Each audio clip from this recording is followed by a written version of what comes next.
இங்க நம்ம கரியாவோட யூனிஃபார்ம் ரத்த கரையா வாட அடிக்கிறனால அதை கலட்டி தூக்கி எறிஞ்சிடுறாரு. நல்ல சட்டை போட்டு வரதா இருந்தா ஸ்கூலுக்கு வா, அப்படி இல்லனா நீ ஸ்கூலுக்கே வராதன்னு துரத்தி விட்டுறாரு. இவனும் அவங்க அம்மா கிட்ட நடந்த எல்லாத்தையுமே சொல்றப்ப அவங்க அம்மாவும் பயங்கரமா அழுகுறாங்க. உனக்கு இருக்கிறதே அந்த ஒரு சட்டை தான், அந்த சட்டையும் இல்லனா நீ எப்படி ஸ்கூலுக்கு போவன்னு சொல்றாங்க.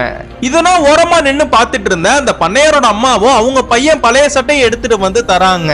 அப்படியே நம்ம கரியாவும் அவங்க வீட்டுல இருக்கிற பழைய ஷூவை எடுத்துக்கவான்னு கேக்குறான். அதுக்கு அந்த அம்மாவும் நீ எடுத்துக்கோன்னு சொல்றாங்க. இவன் அந்த பண்ணையார் வீட்டுல இருக்கிற வேலையெல்லாம் முடிச்சுட்டு அந்த ஷூவை எடுத்துட்டு போலாமேன்னு பாக்குறப்ப அந்த ஷூல இருக்கிற ஒரு ஷூவை மட்டும் நாய் தூக்கிட்டு போயிருது. கடைசியில இவன் ரொம்ப ஆசைப்பட்ட அந்த ஷூவும் இவனுக்கு கிடைக்காம போயிருது. இங்க இவர் ஊருக்குள்ள விளையாடிட்டு இருக்கும் போது ஐயப்ப சாமிக்கு மாலை போட்டவர் இவரை சாமின்னு கும்பிடுறாரு. என்னை யாருமே சரிக்கு சமமா பார்த்ததுல நீங்க தான் என்னை கையெடுத்து கும்பிடுறீங்கன்னு இவனும் கேக்குறான். ஊர்ல இருக்கிற எல்லாருமே உன்னை சரிக்கு சமமா பாக்கணும்னா ஐயப்ப சுவாமிக்கு நீ வேண்டுதலா கொஞ்சம் காசு தரணும்னு சொல்றாரு. இவனும் அந்த காசை ரெடி பண்றதுக்காக ஊருக்குள்ள போறான். இதுக்கப்புறம் என்ன ஆச்சுன்னு உங்களுக்கு தெரியணும்னா கீழே கமெண்ட் பாக்ஸ்ல பார்ட் 5 போட்டு போங்க.